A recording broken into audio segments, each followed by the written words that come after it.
예, 오늘의 증시 브리핑 시작하겠습니다. 시장이 제법 빠졌는데 우선 이제 미국에서 빅테크 종목들 하락하면서 일부 뭐 엔비디아 관련된 종목군들이 좀 약세를 보이면서 증시 발목을 잡았죠. 그리고 또 일부에서는 그동안의 시장 상승이 너무 과도했다. 뭐 추가적으로 올라가기 어렵다. 이런 비관론들 여기저기서 제기가 됐고요. 그리고 2차 전지주는 변동성으로 뭐 지수 끌어올리지도 못했고 자체적으로도 좀 빠졌고 이제 거래대금이 축소된 건 다행이지만 거래대금 축소되면서 다른 종목 매수 자금으로 넘어가기보다 제약은 올라가는데 또 반도체, 종목수 많은 반도체가 빠지면서 또 시장을 흔드는 그런 요인이 됐고요.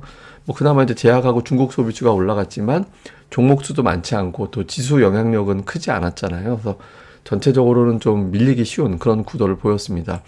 뭐 사연들을 보면 미증시가 빠진 거 특히 엔비디아가 최근 10일 중에서 7일 하락했거든요. 또 오늘 하락한 거는 내용이 조금 달랐어요. 이전에는 뭐 실적 이런 이슈였다면 임직원이 매도했다. 37만 주 매도 신고를 했다. 이런 보도가 있었거든요. 그리고 마크 저커버그가 또 메타 플랫폼 주식을 또 팔았다더라. 68만 주 정도 팔았다더라. 그래서 빅테크 주들 내부자들이 판 거 봐서는 이게 주가 고점 아닌가? 그럼 미증시도 피크 아닌가? 그러니까 이런 걱정이 좀 제기가 됐죠. 그래서 이런 부분들이 투자자들에게는 미증시 더 올라가지 못하면 우리 시장도 빠지겠구나 이런 우려감을 자극을 했습니다. 근데 다만 대형주만 그렇고 오늘 러셀 2000 지수는 1% 올랐거든요. 그러니까 지금 11월 이후부터 보면 러셀 2000이 상당히 추세적으로 강한 그런 모습을 보이고 있거든요. 그래서 뭐 시장 우려에 대해서는 좀 과도하다라는 분석도 있긴 한데, 근데 어쨌든 당장 엔비디아가 피크일지도 몰라 이미 피크 친 것 같아 이런 걱정이 나오고 이게 시장의 발목을 잡았고요. 또 하나는 그 여러 가지 비관론들 제가 오늘 한 15개 정도 읽었는데 그 중에 몇 가지 정도만 소개해드리면 뭐 마이클 리스는 12월에 암초 만날 수 있다. 그다음에 또 시장은 너무 긍정적인 것만 반영을 했다. 그래서 금리 특히 이제 금리가 그동안 빠졌는데 더 하락할 만한 요인이 없다. 그리고 이제 연말로 갈수록 이제 시장에 대한 기대가 과도했다라는 걸 알게 될 거다. 그러면서 또 일부에서는 인플레이션 내려갔으니까 당연히 금리 내린다라고 생각하지만 연준의 목표는 분명히 2%인데 거기하고는 거리가 있지 않나? 그러니까 이런 어떤 분석들, 그러니까 증시가 피크였구나 이런 어떤 걱정을 자극할 만한 뉴스들이 되게 많았죠. 그리고 최근에 미국 시장을 보면 내년도 전망이 올해 지수보다 낮아요.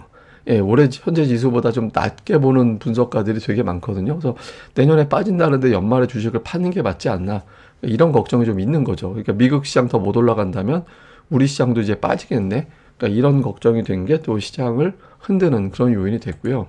그 다음에 이제 뉴스들도 좀 보면 오늘 사실 종목들별로 호재가 되려면 호재가 될 수 있는 뉴스들이 있었거든요. 예를 들어서 하이닉스가 이제 HBM에 투자를 속도를 낸다 이런 뉴스 나오면 코스닥의 반도체 업종이 올라야 되는데 오히려 오늘 급락을 했잖아요. 그러니까 나쁜 쪽 엔비디아에 더 반응을 했죠.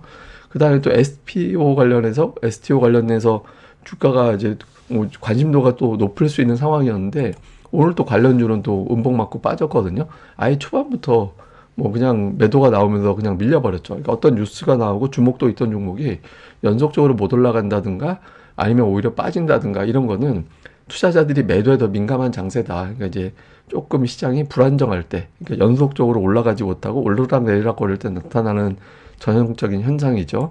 그리고 이제 또 하나는 이 양도세 이슈가 좀 부담이 된 거다라는 주장도 있습니다. 그러니까 일부 오늘 장중에 이제 돈 이야기들 보면 이런 거 있었잖아요. 그러니까 10억에서 50억 정도로 상향될 줄 알고 좀 기다리다 매도하다가 좀 멈췄던 어떤 큰 손들이 이게 안 되는 거구나라고 생각을 해서 최근 들어서 좀 밀어낸 거 아니냐. 그러니까 이런 어떤 주장도 있거든요. 실제로 오늘 조금 의심이 되는 게 예를 들면 이제 HBM 관련된 종목군들 한 4개 정도 주요 종목, 핵심 종목 4개 보면 매도 창구가 다 똑같았습니다. 매도 창구 1위가 다 같은 창구였거든요. 물론 뭐 매도 창구 똑같다고 해서 뭐 같은 주체가 매도했다라고 보장은 없는 건데 우연인지 몰라도 알고리즘 매도 또는 관련된 매도가 나왔을 것으로 의심이 되는 정황도 있죠. 근데 어쨌든 이런 부분들도 주장이 있다. 이거 근거는 없고 그냥 추정만 하는 건데 어쨌든 이런 것들도 수급적인 요인으로 또는 이러니까 빠지는 거지라고 또 우려감을 자극했을 수도 있는 거죠. 그래서 이 부분도 일부는 좀 영향을 준 것 같습니다. 그 다음에 이제 종목들 보면 제가 어제 시소 말씀드렸는데 이제 에코프로비엠이 저쪽에 있고 반대쪽에 종목 수는 되게 많은데 그러니까 에코프로비엠 효과로 초반에는 이게 또 나타났어요. 예를 들면 에코프로비엠 경로가 빠졌다가 반등하는 형태를 아침에 보였잖아요. 그러면서 이게 빠졌다 올라가니까 한미반도체 같은 경우에 올라갔다 빠지는 그런 이제 반대 현상이 나타났거든요. 그래서 초반에는 이런 취소 현상으로 나오다가 중반 넘어가면서부터는 시장 전체적으로 이거 증시 고점론, 그다음에 뭐 큰손 매도론, 뭐 다음에 엔비디아 이제는 완전 하락론, 뭐 이런 것들이 막 뒤섞이다 보니까 아예 그냥 전체로 다 빠져버리는, 그러니까 시소 관계도 무너지면서 다 빠지고, 이 틈에 그러면 부담 없는 게 뭐냐? 이제 제약 쪽으로 또 매수가 들어가는, 그런 경향을 좀 보였죠. 그래서 오늘의 시소는 이제 제약 쪽으로 또 넘어가는 그런 모습을 보였다. 동시에 두 개를 못 올리는, 좀 압박이 있는 장세다라는 의미도 되는 거죠. 수급에서는 외국인들이 동시효과에 들어와서 장중 내내 순매도였다가 이제 동시효과의 매수로 바뀌었거든요. 그런데 종목을 보면 하이닉스하고 삼성전자를 그동안에 매수 집중했던 종목인데 한 1,800억 정도 매도를 했습니다. 그리고 이제 뭐 대형주 대부분 다 왼쪽에 가 있고, 그나마 LG에너지 솔루션, 셀트리온 이거 이제 매수 들어가 있고, 그 외에는 자동차하고 네이버 카카오는 비교적 일관성 있게 매매하는 종목이었거든요. 그래서 이런 류의 종목군들, 그다음에 이제 금융주 이런 것들을 좀 담는 그런 모습을 보였고요. 기관 투자자들도 오늘은 이제 삼성전자, SK하이닉스, 두산 로봇까지 자동차도 팔았고 이쪽에 들어가 있었고, 매수 쪽은 이렇게 특별한 업종보다는 이제 뭐 굳이 갖다 보시자면 원전이나 그다음에 방산 관련주라든가 이런 것들, 그다음에 제약주들, 뭐 중국 소비주, 화장품 뭐 이런 것들, 그러니까 상대적으로 시가총액 체중이 좀 낮은 종목군들 중심으로 선별적으로 좀 담는 그런 모습을 보였습니다.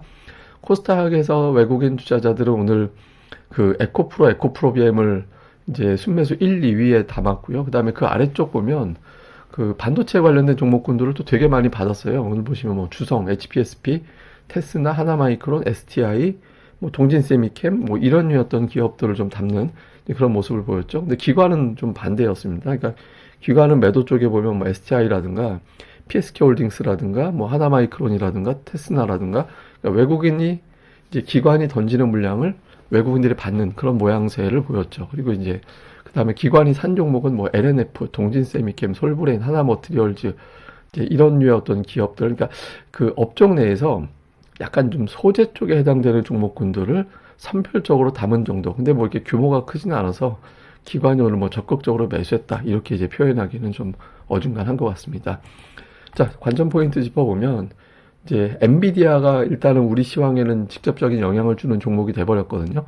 그러니까 10일 중 7일 하락했습니다. 근데 오늘 51선에서 딱 하락이 일단 꼬리 살짝 달았는데 51선 부근에서 이제 튕겨 올라갈 수 있는지 아니면 그 선마저 무너지게 되는지 우리 시황에는 좀 중요한 변수가 될 것 같고요.